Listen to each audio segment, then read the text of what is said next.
నమస్తే, welcome to popcorn hot debate. Davos పర్యటన మునుపెన్నడూ లేని విధంగా ఆంధ్రప్రదేశ్ నుంచి సీఎం చంద్రబాబు నాయుడు గారు, అలాగే ఆయన తనయుడు మంత్రి లోకేష్ గారు, ఇటు తెలంగాణ నుంచి సీఎం రేవంత్ రెడ్డి గారు, మరొక రాష్ట్రం మహారాష్ట్ర నుంచి ఫడ్నవీస్ గారు, వీళ్ళందరూ ఒకేసారి పెట్టుబడులే ధ్యేయంగా, రాష్ట్రాభివృద్ధి ధ్యేయంగా దావోస్ వెళ్ళడం జరిగింది. దీనికి సంబంధించి మనతో డిస్కషన్లో పాల్గొనడానికి ప్రముఖ రాజకీయ విశ్లేషకులు అంకమరావు గారు, అలాగే మధుసూదన్ రెడ్డి గారు ఉన్నారు. సార్, ఇద్దరికి నమస్కారం. నమస్కారం సార్, చెప్పండి, చంద్రబాబు నాయుడు గారు, ఆయన తనయుడు ఐటీ మంత్రి, ఎడ్యుకేషన్ మంత్రి లోకేష్ గారు, ఇద్దరు కూడా రాష్ట్రంలో పెట్టుబడులే ధ్యేయంగా దావోస్ పర్యటన వెళ్ళారు. అలాగే తెలంగాణ నుంచి రేవంత్ రెడ్డి గారు కూడా వెళ్ళారు.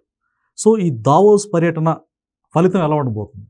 చంద్రబాబు నాయుడు గారు, లోకేష్ బాబు గారు. చంద్రబాబు నాయుడు గారి గురించి మనం ఈరోజు ప్రత్యేకంగా చెప్పుకునే పని అయితే ఏమీ లేదు. ఆయన గతంలో ఇది 12వ సారి, ఇది 13వ సారి అనుకుంటా ఆయన దావోస్ పర్యటనకు వెళ్ళటం అనేది. ప్రతి సందర్భంగా కూడా కొత్త కొత్త పరిశ్రమల్ని కొత్త కొత్త వాళ్ళతోటి మామూలుగా అందరూ కలిసి కూర్చొని వాళ్ళందరితో కలిసి మాట్లాడుకొని పరిశ్రమలు తీసుకురావటం, కొత్త కొత్త సంస్థలను ఇక్కడ తీసుకురావటం, అలాగే దాని ద్వారా తద్వారా ఎంతోమంది యువకులకి ఉద్యోగ కల్పన చేయటం, అలాగే రాష్ట్రానికి ఆదాయం తీసుకొచ్చే మార్గాలన్నీ కూడా ఏ చిన్న అవకాశాన్ని ఉన్నా కూడా వదిలిపెట్టరు ఆయన. ఒకవేళ ఎవరన్నా కూడా మీమాంసలో ఉంటే వాళ్ళ ఉదయం పూట సాయంత్రం పూట వాళ్ళ వెంటబడి, సమయం సందర్భం అనేది లేకుండా వాళ్ళ వెంటబడి వాళ్ళు ఇక్కడికి వచ్చేలాగా చేసుకోగల నేర్పు, ఓర్పు చంద్రబాబు నాయుడు గారికి, లోకేష్ బాబు గారికి కూడా స్పష్టంగా ఉన్నాయి. ఈరోజు మామూలుగా గత ప్రభుత్వంలో జరిగిన విషయాలు కన్నా మనం చూసుకుంటా ఉంటే దావోస్ని పెద్ద ప్రాధాన్యత ఇవ్వలేదు వాళ్ళు. అవసరం లేదు కదా వాళ్ళకి.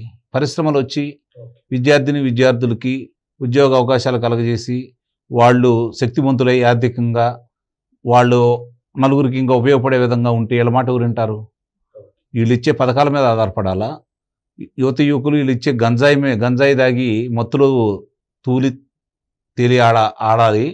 మరి అలా ఉండాలి తప్ప పరిశ్రమలు రాకూడదు, వ్యవసాయం బాగుండకూడదు, పరిశ్రమలు రాకూడదు, ఉద్యోగ కల్పన జరగకూడదు, వనరులు వాళ్లే దోసుకోవాలి, గనులు వాళ్లే దోసుకోవాలి, ఇసుకని వాళ్లే దోసుకోవాలి. అలాగే మధ్య ఆంధ్రప్రదేశ్గా మార్చేశారు వాళ్ళు, గంజాయి ఆంధ్రప్రదేశ్గా మార్చారు వాళ్ళు. ఇవన్నీ చేసి వీళ్ళకి ఇచ్చే పథకాల ద్వారా వాళ్ళు మెలకుండా కూర్చొని మనం ఇక్కడ ఉండకూడదు, చదువుకున్న విద్యార్థులు ఎవరన్నా వాళ్ళు కాస్త గుస్తో లోకజ్ఞానం ఉన్నవాళ్ళు కూడా మనం ఈ రాష్ట్రంలో ఉంటే మనకి ఉపయోగం లేదనుకొని పక్క రాష్ట్రాలకు వెళ్ళిపోతే ఉన్నవాళ్ళు ఇల్లే కాబట్టి పథకాలకి వాళ్ళకి ఇచ్చేసుకుంటా ఉంటే మనకు 30 సంవత్సరాలు కూడా అధికారంలో మనమే ఉంటాము. ఎట్టి పరిస్థితుల్లో కూడా మనకి ఇబ్బంది లేదు, మనం దోచుకున్నంత దోచుకోవచ్చు, వాళ్ళదేముందలే. ప్రజలు మనం ఇన్ని చేసినా, నా మీద ఇన్ని అభియోగాలున్నా, 43,000 కోట్ల రూపాయల ఆదాయ పన్ను శాఖ వాళ్ళు దానికి సంబంధించిన ఆధారాలన్నీ ఉన్నాయి, రానాయన అని చెప్పి నన్ను 16 నెలలు కారాగారవాసంలో పెట్టినా ఈ ప్రజలు నమ్మి నాకు ఓట్లు వేశారు కదా, నన్ను ముఖ్యమంత్రిని చేశారు కదా, అంత చేసిన చంద్రబాబు నాయుడు గారిని గెలిపించలేదు కదా, కాబట్టి నేను ఏం చేసినా వీళ్ళు నా వెంట ఉంటారనే ధైర్యంతో చేశాడు ఆయన. వీళ్ళకి ఉపయోగపడకూడదు కదా. మీరు అన్నట్టుగా అందులో భాగంగానే కొన్ని సంస్థలు పారిపోయాయి. ఇప్పుడు పెట్టుబడి పెట్టడానికి వస్తున్న సంస్థలు కూడా భయపడుతూ ఉన్నాయి. సో వాళ్ళని కన్విన్స్ చేయడమే ఒక రకంగా చాలా కష్టతరంగా మారిన ఈ నేపథ్యంలో మనం చూసుకున్నాం. లులు ఏపీ నుంచి పారిపోయింది, అలాగే ఆమ్రాన్ బ్యాటరీస్ సంస్థ పారిపోయింది. పారిపోలా, తరిమేలా. అమర్రాజా సంస్థ అనేది ఇక్కడే ఉంది. విస్తరణ చేసేదాన్ని పక్క రాష్ట్రానికి వెళ్ళారు వాళ్ళు. అమర్రాజా సంస్థ ఇక్కడే ఉంది, విస్తరించే కార్యక్రమంలో అది పక్క రాష్ట్రంలో వెళ్ళి పెట్టుకున్నారు వాళ్ళు. అంటే గతంలో పెట్టుబడులు మీరు అన్నట్టు అభివృద్ధి వైపు ఫోకస్ చేయకుండా మీరు అన్నట్టుగా ఇసుక, శాండ్, ల్యాండ్, ఈ ఏదైతే కల్తీ మద్యం ఉందో, అనేక మంది ప్రాణాలను కూడా బలిగొన్నటువంటి ఆ మద్యం ఏదైతే ఉందో వాటి మీద ఫోకస్ చేశారు. ఎవరు కూడా అభివృద్ధి చెందకూడదు, మేము మాత్రమే ఒక రకంగా సంక్షేమ పథకాలు మాత్రమే రోజుకి ఎంతో 30 రూపాయలు 35 రూపాయలు ఇచ్చి ప్రజలను బెగ్గర్స్గా చేయాలన్నటువంటి ఆ స్థితి నుంచి ఇప్పుడు మరి కూటమి ప్రభుత్వం గెలిచిన తర్వాత ఒక పక్క సీఎం గారు, డిప్యూటీ సీఎం గారు, మంత్రి లోకేష్ గారు ఎంతో కష్టపడుతున్నారు. సో ఈ దావోస్ పర్యటనలో గతాన్ని మరిచి ఎలాంటి ఫలితాలు ఉండబోతాయి సార్?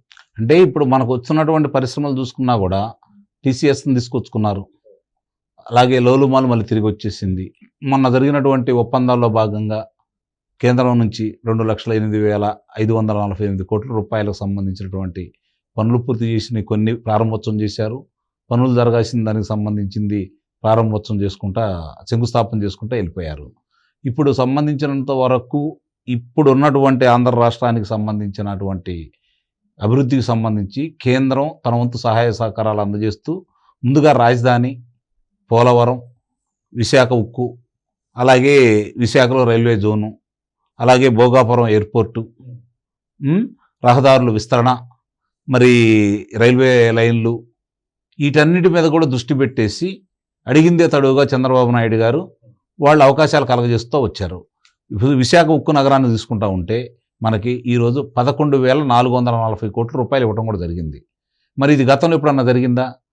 2004కు ముందు వాజ్పేయి గారు ఉండగా ప్రధానమంత్రిగా, అప్పుడు చంద్రబాబు నాయుడు గారు ముఖ్యమంత్రిగా ఉన్నారు కాబట్టి ఆ రోజుల్లోనే విశాఖ ఉక్కు నగరాన్ని ప్రైవేటు వ్యక్తులకు అందజేయాలని చూస్తూ ఉంటే కాదుకూడదు, ఇంత డబ్బులు ఇవ్వండి, అది మళ్ళీ లాభాల్లోకి వస్తాయి అని చెప్పని ఆ రోజు కూడా డబ్బులు తీసుకొచ్చేసి దాన్ని లాభాల మాట పట్టించిన వ్యక్తి చంద్రబాబు నాయుడు గారు. ఆయన అధికారంలో లేరు, మళ్ళీ మొన్న అధికారంలో లేనప్పుడు మళ్ళీ దాన్ని అదే విధంగా చేయాలని కోరుకున్నారు వాళ్ళు. కానీ ఇప్పుడు చంద్రబాబు నాయుడు గారు మళ్ళీ ముఖ్యమంత్రి అయిన తర్వాత కేంద్రం పెద్దలను ఒప్పించేసి ఈరోజు మళ్ళీ దానికి పునరుజ్జీవం ఉన్నారే కదా. అలాగే పోలవరం చూసుకుంటా ఉంటే మనకి ఎంత నష్టం చేకూర్చాడు అతను. డయాఫ్రమ్ వాళ్ళు కావచ్చు, గైడ్ బండ కావచ్చు, ఇవన్నీ మనం చూసుకుంటా ఉంటే అతని వల్ల ఎంత నష్టపోయాం మనం. అలాగే ఇప్పుడు 2021లో పూర్తి కావాల్సింది మొదటి దశ, ఈరోజు 2020 ఎందుకు పూర్తి అవుతుందంటే 7 సంవత్సరాలు ఆలస్యమైంది కదా. ఈ 7 సంవత్సరాల కనుక ముందు కనుక పూర్తి అయి ఉన్నట్టయితే రాష్ట్రంలో ఆ నీరు ద్వారా కావచ్చు, విద్యుత్ ద్వారా కావచ్చు, విద్యుత్ ఈరోజు ₹10 నుంచి రూపాయికే దొరికేది కదా ఆ రోజు వాళ్ళు అది కనుక పూర్తి అయి ఉన్నట్టయితే. అలాగే నీరు సమృద్ధిగా ఉంటే పంటలు ఎలా పండించుకోగలిగే వాళ్ళం. ఆంధ్ర రాష్ట్రానికి అన్నపూర్ణగా వెలుగొందే ఉభయ గోదావరి జిల్లాలే నీ పుణ్యమా అని చెప్పని క్రాప్ హాలిడే ప్రకటించారు కదా. ఈ దౌర్భాగ్య స్థితి ఎప్పుడన్నా చూసాము మనం. కృష్ణా పరివాహక ప్రాంతంలో కూడా కొన్ని చోట్ల క్రాప్ హాలిడే ప్రకటించారు కదా. మరి ఇవన్నీ కళ్ళ ముందు కనపడతాయన్నాడు అతను చేసిన విధ్వంసాలు. ఇప్పుడు వీళ్ళు వచ్చిన తర్వాత అవన్నీ సరి చేసుకుంటూ వస్తున్నారు కదా, ముందుకు తీసుకెళ్తానే ఉన్నారు కదా. అమరావతికి ఈరోజు చూస్తూనే ఉన్నాం మనం, 36,000 కోట్ల రూపాయలు, 15,000 కోట్ల రూపాయలు మనం గట్టే పని లేకుండా కేంద్ర ప్రభుత్వమే బరాయించి ఇస్తానే ఉంది కదా, అది పరుగులు పెడతానే ఉంది కదా. రేపు పొద్దున రైతులకు ఇవ్వాల్సినటువంటి ప్లాట్లు రైతులకు ఇచ్చేసి, సంస్థలకు ఇచ్చే ప్లాట్లు సంస్థలకు ఇచ్చేసిన తర్వాత ఇంకా 5 నుంచి 7,000 ఎకరాలు ప్రభుత్వం స్వాధీనంలో ఉంటుంది కదా. దాని ద్వారా ఇంకా పరిశ్రమలు ఆకర్షించవచ్చు, పెట్టుబడులు తెచ్చుకోవచ్చు. ఇవన్నీ కూడా మనకు అమరావతి మనకి ఆదాయ మార్గాలు కనపడతా ఉంది కదా. ఇప్పుడు నిన్నగాక మొన్న రైల్వే జోన్కు సంబంధించింది చూసుకుందాం. ఇవన్నీ చూసుకుంటా ఉంటే మన కళ్ళ ముందు కనపడతా ఉన్నాయి. మన కేంద్రం సహాయ సహకారాలు అందజేస్తూ ఉంది. గతంలో జరిగిన చిన్న చిన్న పొరపాట్లన్నీ కూడా మనం గుర్తుపెట్టుకోవాల్సిన అవసరం లేదు. ఇప్పుడు మనకేం సహాయం చేస్తున్నారు, మనం వచ్చిన తర్వాత మనం ఏం చేయాలి. రైట్. మధుసూదన్ రెడ్డి గారు, మీరు చెప్పండి. గతంలో తెలంగాణ నుంచి కేసీఆర్ గారు ఎప్పుడు వెళ్ళలేదు దావోస్కి, కేటీఆర్ గారు వెళ్ళారు. అయితే ఇప్పుడు హైదరాబాదు మహానగరం మెట్రోపాలిటన్ సిటీ రేవంత్ రెడ్డి గారు కూడా వెళ్ళారు. అంటే హైదరాబాద్లో పెట్టుబడులు పెట్టడానికి చాలామంది ఆసక్తిగా ఉంటారు, ఎందుకంటే వెల్ ఎస్టాబ్లిష్డ్. ఇప్పుడు ఏపీ ఒక రకంగా సరైనటువంటి రాజధాని కూడా లేదు. అయితే మరి నీటిపారుదల విషయంలో నీరు పుష్కలంగా ఉంది, నదులు కావచ్చు, పరివాహక ప్రాంతం బాగుంది. బట్ అయితే ఒక ప్రాపర్ రాజధాని కూడా లేదు. కానీ మరి ఈ రాజధానిని ఒక మొక్కగా ఉన్నటువంటి ఈ మహానగరంగా తీర్చిదిద్దడం భాగంగా దావోస్ పర్యటన ఎలాంటి అభివృద్ధి పనులను తీసుకొచ్చే విధంగా ఉంటుందని మీ అభిప్రాయపడుతున్నారు? ఇప్పుడు ఈ దావోస్ పర్యటన అనేది ఏంటంటే ఒక ఆపర్చునిటీ, వరల్డ్ వైడ్ ఒక అవకాశం. ఇది పెట్టుబడుల కంటే దాని మీద అది ప్రభుత్వ రంగ సంస్థ కాదు. అది ఫస్ట్ వన్ ఏంటంటే 1971లో ఒక జర్మనీ ఇంజనీరు ఒక ఆలోచన చేశాడు. నాన్ ప్రాఫిటబుల్ సంస్థ అది. ప్రపంచంలో ఉన్నటువంటి పారిశ్రామికవేత్తలందరినీ ఒక చోట చేర్చి దానికి ఒక లక్ష్యం ఉంది. ఈ యొక్క వరల్డ్ ఎకనామిక్ ఫోరానికి ఒక లక్ష్యం ఉంది. ఆ లక్ష్యం ఏంటంటే ఆర్థిక వృద్ధి, ఫస్ట్ ఎకనామికల్ గ్రోత్ ఇంగ్లీష్లో అంటారు. 2 ఏంటంటే సంస్కరణలు, ఓకే, తర్వాత అందరికీ సంపద, తర్వాత ఏంటంటే ఆహార భద్రత, దాని తర్వాత ఏంటంటే పేదరిక నిర్మూలన, సమసమాజ స్థాపన. Valid points. ఈ లక్ష్యంతో పనిచేయాలా, ప్రపంచమంతా ఒకటిగా ఉండాలా, ఎక్కడైతే ఎకనామికల్ గ్రోత్ లేదో అక్కడ గ్రోత్ను సృష్టించాలా, అది మనందరి బాధ్యత అని చెప్పి మనకి జనవరి 24వ తేదీ 1971న ఆయన ఆ సంస్థని 54 సంవత్సరాల క్రితం స్థాపించబడింది. ఒక జర్మనీ ఇంజనీర్. జనవరి 24. కాబట్టి ఒక 5 రోజులు జరుగుతాయి సదస్సులు. ఈ సదస్సులు ఏంటంటే మినిమం 1000 మంది ప్రతినిధులు మినిమం, అది సభ్యత్వం ఉన్నారు. 3000 మంది దాకా ప్రపంచవ్యాప్తంగా ఉన్న అన్ని రకాల పారిశ్రామికవేత్తలు అక్కడికి వస్తారు. అది ఒక ప్లాట్ఫామ్ అన్నమాట, లాబియింగ్ ప్లాట్ఫామ్ అంటారు దాన్ని. ఆ లాబియింగ్ ప్లాట్ఫామ్ ఏంటంటే ప్రపంచంలో ఉన్న పారిశ్రామికవేత్తలందరినీ $100 కోట్ల పైబడి ఉండాలి పెట్టుబడి కూడా. అక్కడికి అందరికి వస్తారు. వాళ్ళకి ఏంటంటే ఈ ప్రపంచంలో ఉన్న దేశాలు, రాష్ట్రంలో ఉన్న ప్రతినిధులందరూ వెళ్ళి వాళ్ళ దగ్గర ఉన్నట్టు వనరులు, మానవ వనరులు అయితేనేమి, తర్వాత వాళ్ళ దగ్గర ఉన్నటువంటి ఫెసిలిటీస్, వాళ్ళ దగ్గర ఉన్నటువంటి అన్నీ ఎక్స్ప్లెయిన్ చేస్తే వాళ్ళు డిసైడ్ చేసుకుంటారు ఎక్కడేం పెట్టాలనేది. ఆ విధంగా ఏంటంటే ఒక ప్లాట్ మీద వరల్డ్లో ఉన్న టెక్నాలజీ అంతా అక్కడికి వస్తుంది, అన్ని రంగాలలో వస్తారు. కాబట్టి నువ్వు వాళ్ళతో కూర్చొని 1 to 1 కంపెనీ ప్రతినిధులతో కూర్చొని మాట్లాడటం వల్ల మనకి ఎందుకంటే, నీకు సింపుల్ ఎగ్జాంపుల్ చెప్తాను. నీకు ఒక ఎగ్జాంపుల్ తీసుకోవాలి మనం. కేటీఆర్ గారు తెలంగాణ రాష్ట్రం నుండి ఐటీ శాఖ మంత్రిగా ఉంటే అప్పట్లో అందరు పోయినప్పుడు వాళ్ళు 52 వ్యాపార సమావేశాలు చేశారు. 52 మంది వ్యాపారవేత్తలతో సమావేశం చేశారు. దాని తర్వాత అక్కడ రౌండ్ టేబుల్ సమావేశం కూడా ఉంటుంది. రౌండ్ టేబుల్ సమావేశం అంటే ఒక ఐటీ కంపెనీ వాళ్ళు 100 మంది ఉన్నారు అనుకో, వాళ్ళకి మన దగ్గర ఉన్న ఫెసిలిటీస్ అన్నీ ఎక్స్ప్లెయిన్ చేసి చెప్పడం. ల్యాండ్ కాస్టు, వెల్తర్ కాస్టు, తర్వాత మెయిన్గా ఏంటంటే భద్రత ఒకటి, పొలిటికల్, ఇవన్నీ ఉంటాయి అన్నమాట. అవన్నీ వాళ్ళు అడిగేదానికి అందరికి ఒకటేసారి సమావేశం పెట్టడం. అట్లా 6 రౌండ్ టేబుల్ సమావేశాలు చేశారు. 6 సెక్టార్లో, ఎలక్ట్రికల్, ఇట్లా రకరకాల్లో. తర్వాత ప్యానల్ చర్చలు కూడా ఉంటాయి అక్కడ. ఈ ప్యానల్ చర్చలు కూడా ఒక 2 చేసి ఒక్క ఐటీ శాఖలోనే 21,000 కోట్లు పెట్టుబడి తెచ్చాడు. దట్ ఈస్ ద స్పిరిట్ అన్నమాట. అంటే రోజు పోకుండా ఒక చోటే అందరు దొరుకుతారు. ఆ దొరికినప్పుడు మా రాష్ట్రంలో ఈ వనరులు ఉన్నాయి, ల్యాండ్ ప్రాబ్లం లేదు, ఎలక్ట్రిసిటీ ప్రాబ్లం లేదు, తర్వాత భద్రతకి ప్రాబ్లం లేదు, మానవ వనరులకి ప్రాబ్లం లేదు. మన దగ్గర ఉన్నాయన్నీ చెప్తే ఇన్సెంటివ్స్ ఇస్తాము.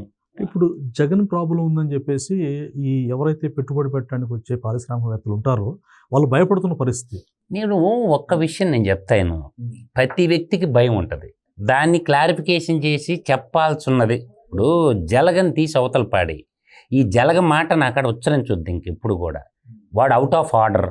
అందువల్ల నేననేది వాళ్ళు అడుగుతారు, సార్ మీ ప్రభుత్వమే కంటిన్యూ ఉంటుంది అని అంటానికి ఏంటి అని ఒక ప్రశ్న అడిగినప్పుడు నువ్వు సమాధానం అష్యూరెన్స్ ఇవ్వు. సార్ ఇక్కడ జగన్ గురించి మీరు అన్నారు కాబట్టి జల గురించి మాట్లాడదు, అవుట్ ఆఫ్ ఆర్డర్. ఒక్క మాట, వాడు ఇంగ్లీష్ లో మాట్లాడలేడు, పేజీ పుస్తకం ఇటు ఇచ్చి చదవరంటే చదువురానివాడు గురించి మాట్లాడేది ఏంటి అండి? అదే చెప్తున్నా. వాడు 10th క్లాస్ ఎగ్జామ్ పెట్టండి, జలకి పాస్ అవుతుండో లేదు తెలుసుకో. ఒక ఫిమేల్ జర్నలిస్ట్ ఇదే దావోస్ పర్యటనలో ఆయన కోటు బూటేసుకుని వెళ్ళారు. బాగా వెళ్ళినప్పుడు ఆమె ప్రశ్న అడిగినప్పుడు this is very lengthy question అంటూ, వాడు చదువు రాదు కదా, మరి అన్నిట్లో 10th క్లాస్ ఫస్ట్ ఆ ఎగ్జామ్స్ రాసిన వాళ్ళు ఎవరిని అడగాల, వాళ్ళని పట్టుకోవాలి ముందు. వాడు ఎగ్జామ్స్ రాసిన వాళ్ళు ఎవరు? నేను అంటున్నా కదా డైరెక్ట్, బేగంపేటలోని మన హైదరాబాద్లోనే ఉంటుంది హ్యాబిట్స్లో వాడు చదివిన బీకామ్ కాలేజ్. పదం పండి అందరం కెమెరాలు ఎత్తుకొని, ఎవరు ఎగ్జామ్ రాసిందని అడగదు. వాడు ఒక్క రోజు కూడా బాలా, అష్యూర్డ్గా చెప్తున్నా నేను, ఒక్క రోజు బాలా వాడు కాలేజీకి. ఆ ఎగ్జామ్ రాసినోడు ఎవడు? ఉస్మానియా యూనివర్సిటీ వైస్ ఛాన్సలర్ అడగాల, ఈ ఎగ్జామ్ పేపర్లు రుద్దినోడెవడు, రాసినోడెవడు అని గల్లా పట్టుకోవాల్సింది ఉస్మానియా యూనివర్సిటీ వైస్ ఛాన్సలర్ని, ఆ కాలేజీ ప్రిన్సిపాల్ని. సమాచార హక్కు చట్టం ద్వారా ఏమన్నా మీరేమన్నా ప్రయత్నం చేస్తున్నారా? చేశాము, ఎవిడెన్స్ ఉంది. నేను అందుకే సవాల్ ఇస్తుండా, వాడు ఒక్క రోజు పోలా కాలేజీకి. వాడు పరీక్షలు రాసినోడు ఎవడు బీకామ్లో? వాడు ఇంటర్మీడియట్ చదివిన కాలేజీ ఏంది? ఫస్ట్ క్లాస్ అంటూ అసెంబ్లీ వేదికగా ఆయన స్టేట్మెంట్ ఇచ్చిన పరిస్థితి. అదే ఇస్తాడు, ఏముంది, నోరు ఉంది కదా, ఏదేం చెప్తాడు. పంజాగుట్టకు పోతే వాడు బతుకు చెప్తాడు, వాడి గురించి తీసేయండి. ఇప్పుడు నేను అసలు మంచి మ్యాటర్ వాడి గురించి మాట్లాడొద్దు, మెంటల్ వాడి గురించి. నేను అంటుండేది ఏంటంటే, ఒక అజెండా గ్లోబల్ ఎకనామిక్కి ఇది వరల్డ్ ఎకనామిక్ ఫోరంలో ఒక ఆపర్చునిటీ. మన స్టేట్ గురించి ఎక్స్ప్లెయిన్ చేసి చెప్పుకోవాలా, మనకున్న వనరుల గురించి చెప్పుకోవాలంటే ఊరు చెప్పాలా, మనమే పోయి చెప్పుకోవాలా. నాకు చలి పుడుతుంది అంటే కుదరదు. ఎంత కష్టమైనా నష్టమైనా ఒక వేదిక పోవటం, మన దగ్గర ఉన్న వనరుల గురించి చెప్పటం, వాళ్ళని సాటిస్ఫైడ్ చేయటం, వాళ్ళని తీసుకొని రావడం. గతంలో మనం చూసాం మైక్రోసాఫ్ట్ భారతదేశం వచ్చినప్పుడు మైక్రోసాఫ్ట్ వాళ్ళు తమిళనాడులో పెట్టుకోవాలని డిసైడ్ అయితే అక్కడ ముఖ్యమంత్రి అపాయింట్మెంట్ ఇకపోతే బాబు గారు ఎంటబడి 5 నిమిషాలు అని చెప్తే మైక్రోసాఫ్ట్ ఎట్టొచ్చింది హైదరాబాదు. అందువల్ల ఏంటంటే అందరికీ తెలుసు, ఇదే రాసుకుంటే చరిత్ర కాదు, లిక్కిస్తే చరిత్ర అవద్ది. మీరు అంటుంటే సిఎస్పి గుర్తు వస్తుంది. హైదరాబాద్ అప్పుడు ఉమ్మడి ఆంధ్రప్రదేశ్ ఉన్నప్పుడు సిఎస్పి హైదరాబాద్కి వచ్చిన విధానం. ఎందుకంటే నేను ఇండస్ట్రియల్ సెక్టార్లో 20 ఏళ్ళు ఊరేగినోడిని, నాకు బాగా తెలుసు. 6 రాష్ట్రాల్లో పనిచేసినోడు. 6 రాష్ట్రాల్లో నేను బాగా ఇండస్ట్రియల్ పార్కే లేదు. కర్ణాటక కానీ, తమిళనాడు కానీ, మహారాష్ట్ర కానీ, తర్వాత గుజరాత్ కానీ, ఇప్పుడు తెలంగాణ, ఆంధ్రప్రదేశ్, కొరదా దాకా నేను తిరగని ఇండస్ట్రియల్ పార్కే లేదు. డిస్టెన్స్ కూడా చెప్తా ఎన్ని కిలోమీటర్లు అనేది. ఎవరు ఏ పరిశ్రమలు తెచ్చిందో నాకు బాగా తెలుసు.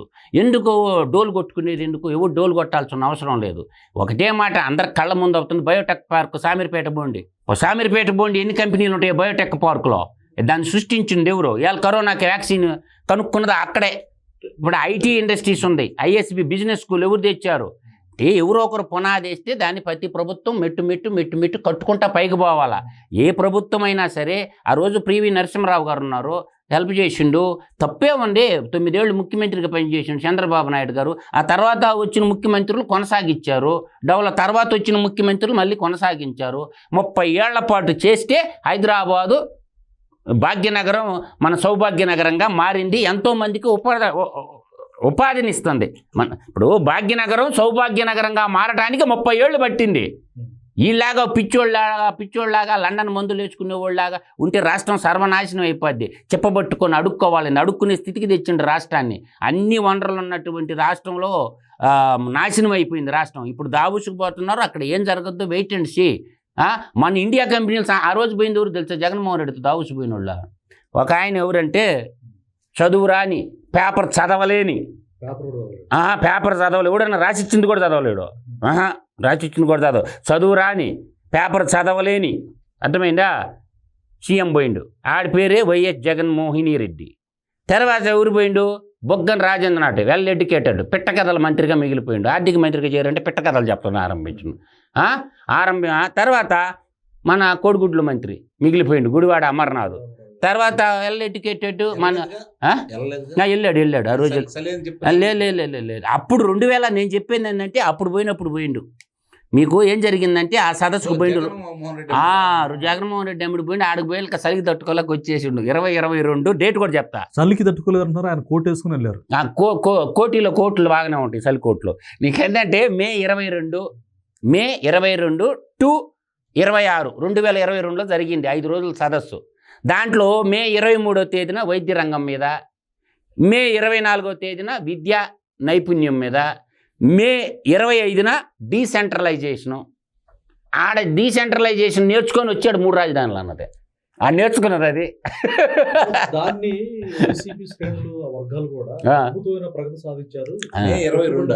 మే 25 మే 22 నుంచి మే 26 దాకా సదస్సు జరిగింది 5 రోజులు. 2022 సంవత్సరం. 2022 సంవత్సరం. అంతకు ముందే కదా అతను 3 రాజ్యాలను ప్రకటించింది. సరే, ఇప్పుడు అది ఎలా డెవలప్ చేయాలో పోయిండు అనమాట. 3 రాజ్యాలను డెవలప్ చేయడానికి, డీసెంట్రలైజేషన్ అంటే 3 రాజ్యాలను డెవలప్ చేయడానికి పంపించావు. ఆడికి పోయిండు అనమాట. 3 రాజ్యాలు పంపించావా? పోయాడా? ఎవరు పోయినా ఆయన పోయిండు. మనం ఏం చేద్దాం కానీ నేను అనే వ్యాలిడ్ పాయింట్లు ఏం చూసుకున్నాం. మహానుభావుడు ఒక జర్మన్ ఇంజనీరు స్థాపించి ప్రపంచంలో ఉన్నటువంటి ఈ 5 పాయింట్లు గుర్తుపెట్టుకోండి అన్న. చాలా వ్యాలిడ్ పాయింట్లు ఆయన చెప్పింది. ఆర్థిక వృద్ధి, మన ఏంది అధోగతి అయింది, అది లేదు కదా. తర్వాత ఏం చెప్పాడు? సంస్కారహీనంగా మాట్లాడేది నేర్చుకున్నారు కానీ సంఘ సంస్కర్తలు ఏం చెప్పారు? సంస్కరణలు అమలు చేయలేదుగా. తర్వాత అందరికీ సంపద. ఈడేంటి అందరి సంపద ఈడే దోచుకొని ఈడే ప్యాలెస్లు కట్టుకున్నాడు కదా. 3వ పాయింట్ ఏమన్నా అందరూ బాగుండాలని చెప్పిందే కదా. మన లోకా సంస్థ సుఖినో భవంతు అన్నది అదేనమాట. తర్వాత ఆహార భద్రతకి ఏమన్నా పౌష్టికాహారం కావాలా, న్యూట్రిషన్ ఫుడ్ కావాలి, ఆహార భద్రతకు సంబంధించింది. తర్వాత పేదరిక నిర్మూలన, అంతకాడికి గొప్ప ఏముంటుంది? పేదరికాన్ని తొలగించాలంటే ఇండస్ట్రియలైజేషన్ కావాలి, తద్వారా వాళ్ళ ఆర్థికాభివృద్ధి సాధించాలని చెప్పాడు. ఎల్డర్ పాయింట్ చెప్పాడు, సమసమాజ స్థాపన. ఇంకేం చెప్పాలా అంటే కులాలు ఉండకూడదు, మతాలు ఉండకూడదు, మన మానవులు అందరం ఒకటే, సర్వమానత్వ సమానత్వానికి నిదర్శనంగా చెప్పాడు కదా సమసమాజ స్థాపన. ఈ అంగాలే కదా ఆయన పెట్టుకున్నటువంటి అంగాలు, 6 అంగాలు.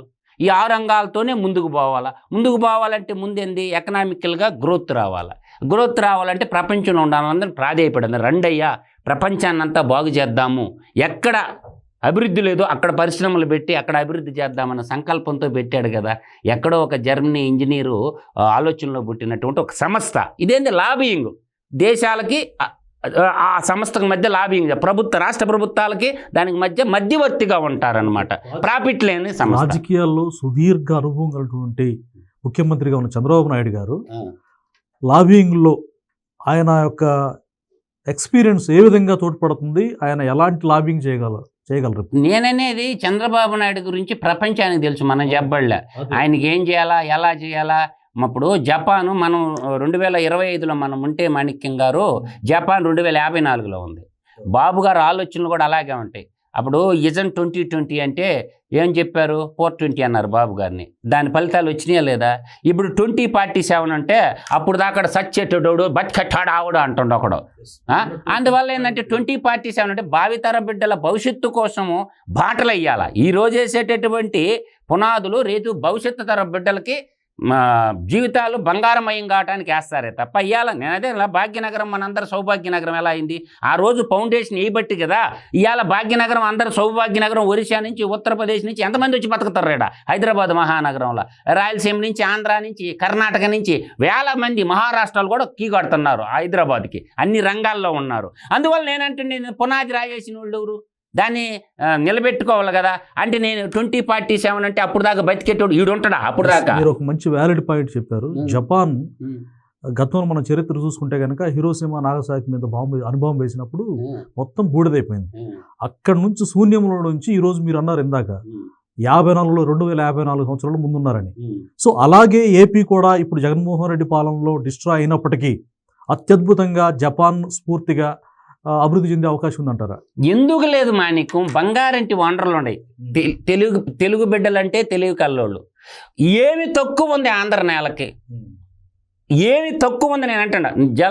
నీళ్లు ఉన్నాయి, పవర్ ఉన్నాయి, తెలివిగల పిల్లోళ్ళు ఉన్నారు, అంటే మానవ వనరులు ఉన్నాయి, అన్నీ ఉన్నాయి. అన్నీ ఉన్నా అల్లుడు నోట్లో శని ఉన్నట్టు ఒక శనిగాడు పెట్టి తిరగతుండు.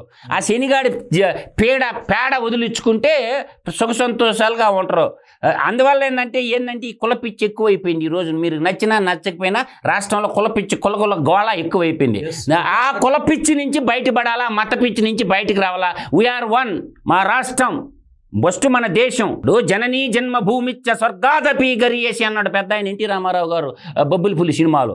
నన్ను గన్న నా తల్లి కన్నా నా నేల తల్లి గొప్పది, నా నేల తల్లికి కష్టం వచ్చినప్పుడు నేను సైనికుడై ముందుంటాను అన్నాడు. అదేవిధంగా ఆంధ్రప్రదేశ్లో ఉన్న నవతరం యువతరం పారిశ్రామికవేత్తలు అన్ని రంగాల వాళ్ళు ఏం చేయాలంటే ఇవాళ కష్టం వచ్చినప్పుడు రాష్ట్రానికి హితోదితంగా మంచి సలహాలు సూచనలు ఇవ్వండి. ఆ విధంగా ఉండాలే కానీ రాష్ట్రం నాశనం అయిపోవాలా అంటే ఈ కులపిచ్చితోటి ఒకరు కొట్టుకొని రాష్ట్రాన్ని సర్వనాశనం చేసి రాష్ట్రాన్ని అధోగతి చేసి పారిశ్రామికవేత్తలను పారిపోయేటట్టు చేస్తే పాలయమని చెప్తుండా. ఈ రాష్ట్ర అభివృద్ధికి ఎవడు అడ్డం వచ్చిన వెనక్కి తగ్గేది లేదు. 20 మంది ఉంటారు ఎదవలో, 26 కోట్ల ఆంధ్రుల కోసమా, 20 మంది ఎదవల కోసమా? 20 మంది ఎదవలకు పదవులు దక్కితే రాష్ట్రం అయినట్ట. 20 మంది ఎలా ఉద్యోగాలు లేక అల్లాడిపోతుంది నిరుద్యోగ యువతను దృష్టిలో పెట్టుకొని శాంతి భద్రతలకు ఎవడు అడ్డం వచ్చినా తొక్కిపారి నారదీసి బంగాళాఖాతంలో రాయిగట్టి పాడి ఇసిరిపారేయాల. అంతే తప్ప ఓవర్గా బుజ్జగిస్తా నానబెడతా ఉంటే కుదరదు. ముళ్ళుని ముళ్ళుతోనే తీయాలా, వజ్రంతో కోయాలా, రౌడీతోనే కొట్టాలా. వాడు రౌడీజం చూస్తే ఇంకో 4 రౌడీలు క్రియేట్ చేయాలి. అంతే తప్ప రాష్ట్ర సర్వతోముఖాభివృద్ధికి ఎవడడ్డం వచ్చినా తొక్కి పారేసి బండగట్టేసి బంగాళాఖాతంలో పాడేస్తే రాష్ట్రానికి పట్టిన దరిద్రం వదిలిపోద్దని మాత్రం చెప్పగలను. డిప్యూటీ సీఎం పవన్ కళ్యాణ్ గారు కూడా ఒక రకంగా ఇలాగే చీడని ఖచ్చితంగా నిర్మూలించాలి అన్నట్టుగా ఆయన చాలా అగ్రెసివ్గా ఎన్నికల ముందు మాట్లాడారు. సో ఇప్పుడు నిజంగా అంటే రాజ్యాంగబద్ధంగా ఉండాలి, మనం అగ్రెసివ్గా వెళ్తే ప్రాబ్లం అవుతుంది అన్నట్టుగానే మరి నిదానంగానే వెళ్తూ ఉన్నారు. చాలామంది ఎన్నికల ముందు కూడా మారణహోమం సృష్టించిన వ్యక్తులను కూడా ఇప్పటికి కూడా అరెస్ట్ అయ్యలేదు. మరి దీన్ని మీరు ఎలా చూస్తారు? నేనేది కురుక్షేత్ర మహాసంగ్రామంలో శ్రీకృష్ణుడు ఆయుధం పట్టిండా పట్ల అటువంటి శ్రీకృష్ణ ప్రార్థన చంద్రబాబు నాయుడు పోషించి తీరాలా. చదవమన్న మహాభారతాన్ని చంద్రబాబు నాయుడు ఒకసారి. శ్రీకృష్ణుడై రాష్ట్రాన్ని కాపాడాలా. ఆ రోజు అర్జునుడిలాగా ఇవాళ పవన్ కళ్యాణ్ ఉండవు నీకో. శ్రీకృష్ణుడిలాగా నువ్వు ఉన్నావు. శ్రీకృష్ణుడు ఏ విధంగా అయితే తెలివితో మహాభారతంలో 5 మంది ఉన్న పంచపాండవులను ఏ విధంగా అయితే అధర్మంగా ఉన్నటువంటి వాళ్ళని ఎలా గెలిపించాడో, తప్పు చేసిన ప్రతి ఓడిని చెప్పి నరికి చంపిండో. శ్రీకృష్ణ దేవుడికే తప్పలా. నువ్వెంత దుర్మార్గులను ఎదిరించి రాజ్యాన్ని కాపాడిండు, భారతదేశాన్ని కాపాడిండు. శ్రీకృష్ణుడి పాత్ర పోషించు. చంద్రబాబు నాయుడు ఇప్పుడు పోషించాల్సి ఉంది శ్రీకృష్ణుడి పాత్ర. అర్జునుడి పాత్ర పవన్ కళ్యాణ్ పోషించాలా, చంద్రబాబు నాయుడు గారు శ్రీకృష్ణ పాత్ర పోషించాలా. పేడను వదిలి చౌతరబాల రాష్ట్రాన్ని బాగుపరచాలా. అందరూ అప్పుడు దండం పెట్టుకుంటారు పెద్ద ఆయనకి. మీరు ఇందాక ఒక అద్భుతమైన మాట పలికారు, అది చాలా నచ్చింది నాకు కూడా. ఎందుకంటే సమాజ స్థాపన అని చంద్రబాబు నాయుడు గారు కూడా అదే స్ఫూర్తితో ఆయన ముందుకెళ్తా ఉన్నారు. అయితే ఎప్పుడు కూడా నేను పుట్టినప్పటి నుంచి ఒక ముఖ్యమంత్రి స్థాయిలో ఉన్న వ్యక్తి కులాల ప్రస్తావన తీసుకురాలేదు. ఎందుకంటే అట్లాంటి హుందాతనమైనటువంటి రాష్ట్రానికి తండ్రి లాంటి పొజిషన్లో ఉన్న వ్యక్తి కులాలు తీసుకొచ్చి కులాలను రెచ్చగొట్టి మంత్రివర్గంలో కూడా చాలామందితో బూతులు తిట్టించి కొడాలి నాని లాంటి వాళ్ళతో తిట్టించారు. అలాగే ఒక మహానగరంగా వర్ధిల్లాల్సిన గతంలో చారిత్రక స్థలమైనటువంటి అమరావతిని కమరావతి అంటూ ఆ సామాజిక వర్గం మీద విషం చెందిన పరిస్థితి. అలాంటి సీఎం సమాజ స్థాపనని అసలు ఆయన ఆ పదం కూడా ఎప్పుడు కూడా పలికిన పాపాన పోలేదు. సో అలాంటి సీఎంని ఇప్పుడు ప్రజలు నెక్స్ట్ మళ్ళీ ఎన్నికల్లోకి వస్తా, రేపు గెలుస్తా, మీ ఎంత చూస్తా అని పెద్ద వార్నింగ్లు ఇస్తూ ఉన్నారు. ఆయన వ్యక్తిత్వాన్ని మనం ఎలా అర్థం చేసుకోవాలి? అంటే దానవులకు ఉండే లక్షణాలన్నీ ఉన్నాయి. వాడి కాడ దగ్గర దయాగుణం లేదు, దానవుల గుణం అంతా వాడి దగ్గర ఉంది. అసురుడు అంటారా మీరు? అదేనా? జగన్ అసురులన్నా దానవులన్నా ఒకటే. రాక్షస సంతతికి సంబంధించినటువంటి జాతి కాబట్టి అందువల్ల ఏంటంటే రాక్షస సంత జాతి అనమాట అది. అంటే ఎందుకు ఈ కులాల మధ్య ఈ వ్యత్యాసాన్ని తీసుకొచ్చి జనాల్ని ఎందుకు ఇలా ఎడబాయాలని చూస్తున్నారు ఆయన? అంటే ఇప్పుడు విభజించు పాలించు బ్రిటిష్ వాళ్ళ కుక్కలు కాబట్టి ఏదైతే అవలంబించారో డివైడ్ రూల్ అదే పాలసీని పెట్టుకున్నారు. బ్రిటిష్ వాళ్ళు పెంచి పంపించిన కుక్కలు కదా అయ్యి కుక్కలు బ్రిటిష్ వాళ్ళ రూల్ని అప్లై చేస్తారు. సార్ మీరు చెప్పండి, ఇప్పుడు గతంలో మనం దావోస్ పర్యటన కిందాక మధుసూదన్ రెడ్డి గారు చెప్పినట్టుగా ఆయన అమర్నాథ్ గారు కావచ్చు, ఆయన మాట్లాడిన మాటలు అంటే చేపల షాపులని, లేకపోతే రొయ్యల షాపులని, పచ్చడి షాపులని, ఏ రకరకాల అసలు బొబ్బట్లు ఇలాంటి వ్యాఖ్యలు చేశారు. వాటి ద్వారానే కదా 13 లక్షల కోట్ల ఒప్పందాలు జరిగినాయి. మీరు అటు చిన్న చూపు చూస్తారని నాకు అర్థం కాదు. వాటి వల్ల ఇప్పుడు నిరుద్యోగ యువతకి ఏమైనా ఉద్యోగాలు వస్తాయా, లేకపోతే ఆ ఉద్యోగాలు తీసుకోవాలా? ఎంటెక్ బీటెక్ చదువుకున్నటువంటి సాంకేతిక పరంగా ఉన్నత చదువులు చదువుకున్నటువంటి విద్యార్థులు అలాంటి వ్యాపారాలు చేయలేరు కదా. ఎందుకు చేయలేరు? వాళ్ళ ఉద్దేశంలో ఎందుకు చేయలేరు? చేయాలనే కదా వాళ్ళది. చదువుకున్న వాళ్ళు వ్యాపారాలు చేయకూడదు, ఉద్యోగాలు చేయకూడదు, చేపలు అమ్ముకోవాలి, మాంసం అమ్ముకోవాలి అంటే జనాలను బెగ్గరగా చేసేటువంటి పరిస్థితి అని చెప్పేసి చాలా మంది ఇంటలెక్చువల్స్ చెప్తా ఉన్నారు. నిస్సందేహంగా దాంట్లో అనుమానం ఏమని చెప్పు. 1 కాదు 2 కాదు, ఎన్ని దృష్టాంతాలు తీసుకోవాలి మనం. ఈరోజు మద్యం షాపులు కాడ అధ్యాపకులను నియమించారు కదా, ఎంత బాధాకరమైన విషయం. మనం మాట్లాడాల్సినది కాదు, చెప్తాను ఒక్క పాయింట్. చెప్పండి. గుడివాడ అమర్నాథ్ బీటెక్ ఇంజనీరే కదా, మంచి కుటుంబంలో పుట్టాడు కదా, ఇంజనీర్ కదా, వాడు బయటకు వచ్చి ఏం మాట్లాడాలా? గుడివాడ అమర్నాథ్ నీకోసం ఏంట్రా బాయ్, బయోటెక్ పార్కు ఇది గట్టా, ఈ కంపెనీ తెచ్చా అని చెప్పాలా లేదా? వాడు పరిశ్రమల మంత్రిగా. 2వ పాయింట్, ఫార్మాస్యూటికల్ పార్కులు ఇన్ని గట్టా, ఇన్ని కంపెనీలు తెచ్చానని చెప్పాలా బయటకు వచ్చి. తర్వాత టాయ్ పార్కు అంటే బొమ్మలు ఆడుకుంటారు కదా, పన్ని పిల్లల బిజినెస్, బొమ్మలకు సంబంధించినటువంటి కొండపల్లి బొమ్మలని మనకు ఉండేవి కదా, బొమ్మల పార్కులు ఇన్ని గట్టా, దానికి సంబంధించిన ఏ గుడి దగ్గర కన్నా పోండి బొమ్మలు ఎన్ని రకాల బొమ్మలు ఉంటాయో, పిల్లలు ఎంత వ్యాపారం జరగద్దు, పార్కు తెచ్చావా? 3 అయిపోయింది. 4 ఎలక్ట్రికల్ వెహికల్.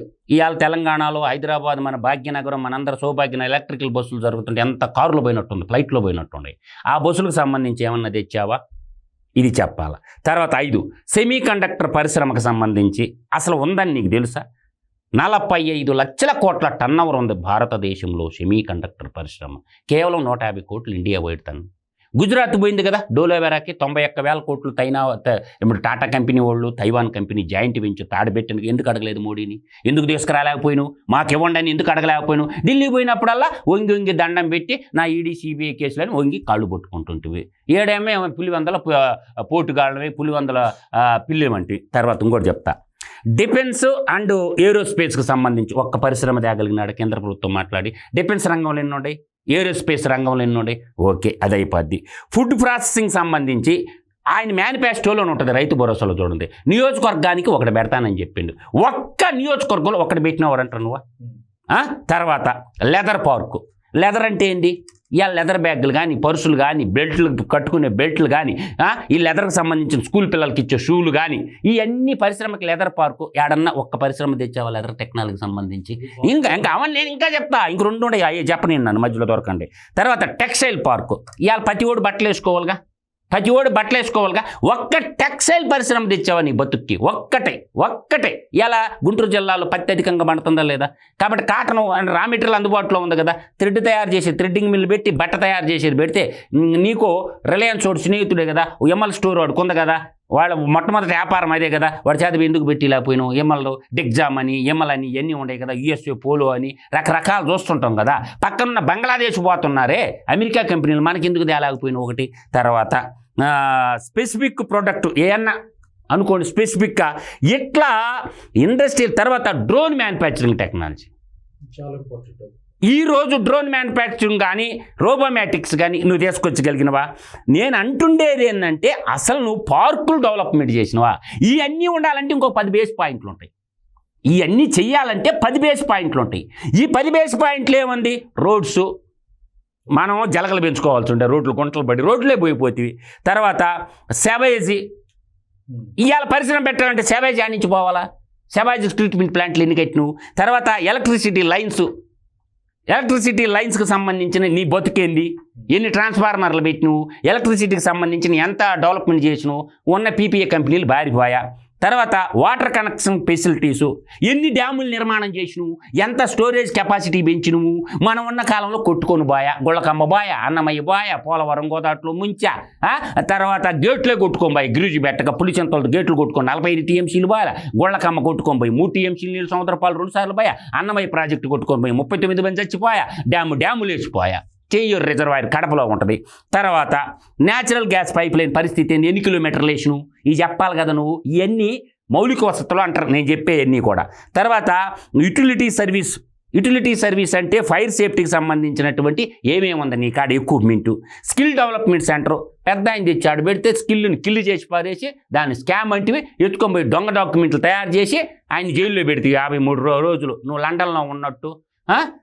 ఇంకా చూడండి. తర్వాత బ్యాంకుకి సంబంధించిన బ్యాంక్ ఫెసిలిటీస్ ఏర్పాటు చేయాలి ఇండస్ట్రియల్ పార్కుల దగ్గర, ఏటీఎం సెంటర్లు. తర్వాత ఈ బ్యాంకులు డబ్బు క్యాష్ వేసుకోవటం తీసుకోవటం. ఎన్ని పార్కులు ఎన్ని పెట్టిండో నాకు చెప్పమను. ఇప్పుడు ఈ అన్నిట్లో బాబు గారు ఎన్ని సాధించుండో నేను చెప్పగలను. ఇవాళ కొప్పర్తి ఇండస్ట్రియల్ పార్కు కడప జిల్లాలో ప్లాంట్ అన్నావు, సెటిల్మెంట్ ప్లాంట్ అని. ఇవాళ ఆయన వచ్చినాకనే కదా కొప్పర్తి. ఎక్కడ ఉంది కొప్పర్తి? కడప జిల్లాలోనే ఉంది. ఇవాళ కర్నూలు జిల్లాలకు ఓరకల్లు ఇండస్ట్రియల్ పార్కు. కళ్ళుంటే కబోదులాగా పోయి చూడు ఓరకల్లు ఎలా డెవలప్ అవుతుందో. అదే కదా డ్రోన్ టెక్నాలజీకి సంబంధించింది. ఇవాళ పవర్ సంబంధించింది. ఇవాళ ఆంధ్రప్రదేశ్లో రైళ్లు 1200 మెగావాట్ల రైలు engine horse power engine 1200 horse power engine తయారు చేస్తున్నారు. ఏది? Hydrogen engine. ఇలా హైడ్రోజన్ ఉత్పత్తి కేంద్రం యాడొచ్చింది? ఎన్పిటిసి హైడ్రోజన్ విశాఖపట్నంలో తీసుకొచ్చారు కదా. ఇది చెప్పుకుంటా పోతే చాంతాడంత లిస్ట్ ఉంది. అంటే పనిమంతుడికి పనికి మాలినోడికి ఉన్న తేడా ఏంటంటే అది. కష్టం విలువ తెలిసిన వాడు కష్టాన్ని తెచ్చుకున్నాడు. కష్టం విలువ తెలియని వాడు ఏం చేస్తాడో పారిపోతాడు. ఇంక పారిపోతుండో లండన్ మీద కాబట్టి. అయితే ఇక్కడ ఒక ఇంపార్టెంట్ పాయింట్, ఇప్పుడు కరెంట్ ఇష్యూ ఏంటంటే జగన్మోహన్ రెడ్డి గారు లండన్ వెళ్ళినప్పుడల్లా ఏదో ఒక విపత్తు ఏపీలో సంభవిస్తూ ఉంది. విపత్తు అంటే కేవలం ఈ జల ప్రళయాలు లాంటివి కాకుండా ఒక అరాచక శక్తులు కూడా చెలరేగిపోతూ రకరకాల గొడవలకి. ఫర్ ఎగ్జాంపుల్ ఇప్పుడు చంద్రబాబు నాయుడు గారు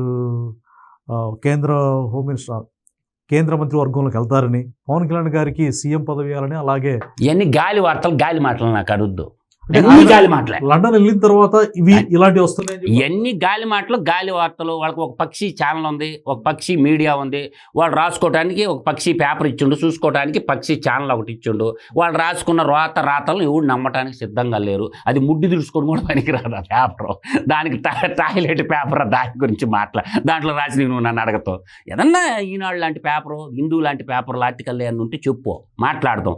టాయిలెట్ పేపర్ పెట్టుకొని పక్షి మీడియా పక్షి ఛానల్ పట్టుకుని వాడు రాసిందల్లా మనం ఏడబో డిబేట్ చేద్దాం రోజు. సరే, చివరిగా చెప్పండి. అంటే ఓకే, దావోస్ గురించి పెద్దలు అంకమరావు గారు మీరు చక్కగా వివరించడం జరిగింది. అయితే సార్ అంకమరావు గారు, ఈ దావోస్ పర్యటనలో చాలా విషయాలు ఇప్పుడు మీరు స్పృశించారు.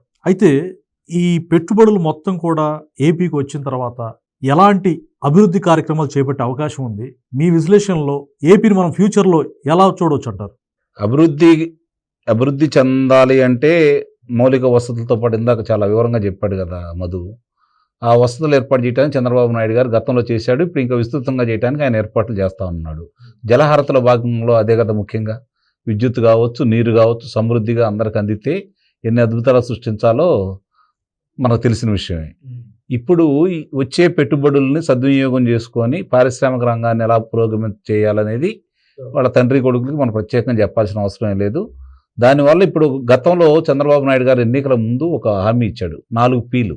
ఏంటి సార్ అది? ప్రజలు, ప్రైవేటు వ్యక్తులు, ప్రభుత్వం, పార్ట్నర్షిప్ తోటి నలుగురు కలిసి నిరుపేదలని, వాళ్ళు కూడా చాలామంది నైపుణ్యం ఉన్న వాళ్ళందరికీ కూడా నైపుణ్యానికి సంబంధించినటువంటి ప్రోత్సాహాలు ఇచ్చి వాళ్ళు కూడా పరిశ్రమలని నెలకొల్పే విధంగా ముందుకు తీసుకెళ్లి దాంట్లో భాగస్వాములు చేసుకునే విధంగా ముందుకెళ్లాలనే తలంపుతోటి ఆయన, ఇది ప్రభుత్వం చేయలేదు కాబట్టి, అంటే ప్రభుత్వం సహాయమే చేస్తుంది, ఆర్థిక సహాయం చేయాలి అంటే ప్రైవేటు వ్యక్తులు కూడా కావాలి కాబట్టి వాళ్ళ భాగస్వామ్యంలో ఒక్కొక్కళ్ళు బాగా ధనవంతులు అనుకున్న వాళ్ళు వాళ్ళ గ్రామంలో ఒక 5గురిని సెలెక్ట్ చేసుకొని వాళ్ళు ఎలా ముందుకు తీసుకెళ్ళాలి, ఏ విధంగా ముందుకు తీసుకెళ్ళాలి, వాళ్ళు దేంట్లో నైపుణ్యం ఉంది అనే దాని మీద దృష్టి పెట్టి ఆ విధంగా ముందుకెళ్తే ఎంతో కొంత ఈ నిరుద్యోగ సమస్యని, అలాగే పారిశ్రామిక రంగంలో సంబంధించినటువంటి ప్రోత్సాహాలు ఇవ్వచ్చు అనే ఉద్దేశంతో ఆయన మొదలుపెట్టేశారు. మొన్న ఫిబ్రవరిలో ప్రధానమంత్రి గారి యొక్క 75,021 కోట్లు, అంతేనా మధు? 75,021 కోట్ల రూపాయలు సోలార్ విద్యుత్తు ఇళ్ల మీద నిర్మించుకునే దానికి. అంటే అది ఏంటంటే 75,021 కోట్ల రూపాయలు ఏంటంటే రాష్ట్ర దేశం మొత్తం మీద సబ్సిడీ, ఈ మార్చిలోపు సబ్సిడీ కోసం ఏర్పాటు చేస్తే దాన్ని గత ప్రభుత్వం అందుపోతే ఇప్పుడు చంద్రబాబు నాయుడు గారు పైలట్ ప్రాజెక్టుగా తీసుకెళ్లి కుప్పంలో పెట్టుకోవడం కూడా జరిగింది కదా. అంటే ఏది చిన్న అవకాశం వచ్చినా అవకాశం లేని దాన్ని కూడా అవకాశాన్ని మలుచుకునే విధంగా చంద్రబాబు నాయుడు గారు ప్రయత్నం చేస్తారు. ఏ చిన్న అవకాశం కూడా వదిలిపెట్టకుండా ఈరోజు రాష్ట్రానికి తీసుకొచ్చుకుంటాడు ఆయన, అందుట్లో ఎలాంటి సందేహం కూడా లేదు. కేంద్రం కూడా ఈరోజు కొంచెం సానుకూలంగా ఉంది కాబట్టి సత్ఫలితాలే వస్తున్నాయి ఇప్పటి వరకు. ఇందాక మధు చెప్పినట్టు ఇప్పుడు హైడ్రోజన్ దానికి సంబంధించింది విశాఖపట్నంలో ప్రారంభించారు. మరి దానివల్ల ఎన్నో అద్భుతాలు అయితే జరుగుతాయి కదా నిస్సందేహంగా. బీపీసీఎల్ ఇప్పుడు ఇవన్నీ మనం చూసుకుంటా ఉంటే ఒక్కొక్క అంశాలన్నీ కూడా పరిగణలో తీసుకుంటుంటే చంద్రబాబు నాయుడు గారు కష్టపడతా ఉన్నారు, తీసుకొస్తానే ఉన్నారు. కాబట్టి ఇప్పుడు మీ ద్వారా నేను చెప్పదలుచుకుంది ఏంటంటే, మీరు తీసుకొచ్చే శ్రమని, ఈ పరిశ్రమల్ని దేనికి ఉపయోగపడుతున్నాయో కనీసం ప్రచారం చేసుకోండి. అలాగే ఎవరైతే మీకోసం భుజాలు కాయలు కాసేటట్టు, లేదంటే శ్రమపడి ప్రాణాలు కోల్పోయినట్టు కుటుంబాలు కావచ్చు, ఆర్థికంగా దెబ్బతిన్న కుటుంబాలు కావచ్చు, మీరు దేవుడు అనుకొని ఆస్తుల్ని పోగొట్టుకున్నటువంటి కార్యకర్తలు కావచ్చు, వాళ్ళ గురించి కూడా ఆలోచించండి. ముందు రాజకీయం నేర్చుకోండి, నిస్సందేహంగా చెబుతున్నాను. రాజకీయం చెయ్యండి. అలాగే రాష్ట్ర అభివృద్ధిని కూడా 2 సంపాల్లో తీసుకెళ్తేనే 2047 అనేది నిస్సందేహంగా మీరు అనుకున్నట్టు ముందుకెళ్ళిద్ది. ఎప్పుడు? మీరు 2029లో కూడా మళ్ళీ మీరే వచ్చినప్పుడు, ఆ తర్వాత కూడా తెలుగుదేశం ప్రభుత్వం కొనసాగినప్పుడు ఇవి ముందుకు తీసుకెళ్లే అవకాశం ఉంటుంది. లేకపోతే ఇలాంటి వాళ్ళు వస్తారు కదా. కాబట్టి అలాంటి వాళ్ళు రాకుండా చేయాలంటే రాజకీయం కూడా చేయాలి. ఇందాక మధ్య చెప్పాడు కదా, రాజకీయం కూడా చేయాలి. దాని మీద కూడా దృష్టి పెట్టాలని చెప్పి అయితే నేను భావిస్తున్నాను. ఇప్పుడు పరిశ్రమలు తీసుకురావడం ఒక ఎత్తు. అంటే ఇంత సుదీర్ఘ అనుభవం ఉన్నటువంటి సీఎం చంద్రబాబు నాయుడు గారు అంటే రాజకీయం చేయట్లేదు అంటారు ఇప్పుడు ప్రజెంట్? రాజకీయం ప్రతిపక్షంలో ఉండగా చేస్తారు. ఆయన అధికారంలోకి వచ్చిన తర్వాత సీఈఓ అవుతారు.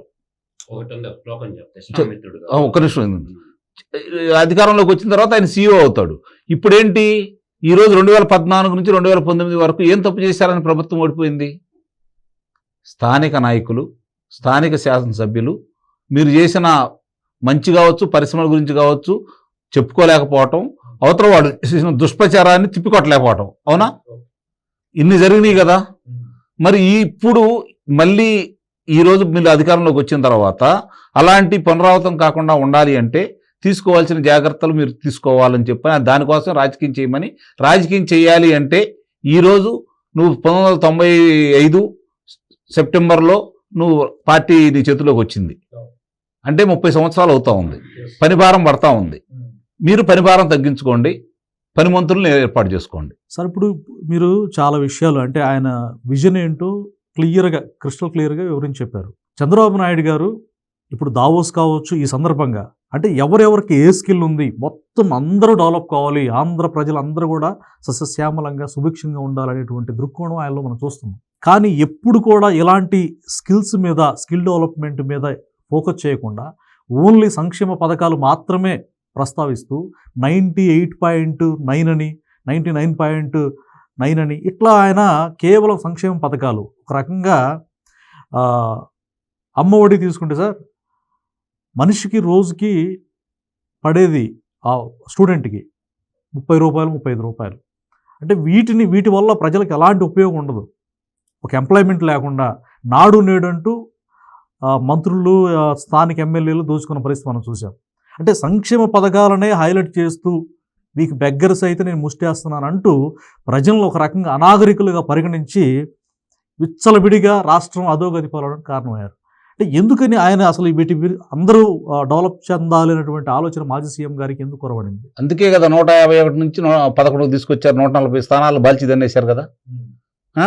22 స్థానాల నుంచి 4 స్థానాలకు పరిమితం అయిపోయాడు కదా. ఎందుకు ఈ పనికిమాల పనులు చేసే కదా. అంటే నువ్వు పనికిమాలినాడివి, నువ్వు ఆంధ్ర రాష్ట్రంలో నువ్వు రాజకీయం చేయకూడదు, నువ్వు రాజకీయ నాయకుడు పనికిరావు, ఈ రాష్ట్రంలో ఉండడానికి పనికిరావు అని చెప్పి తీర్పిచ్చారు కదా ప్రజలు చాలా స్పష్టంగా.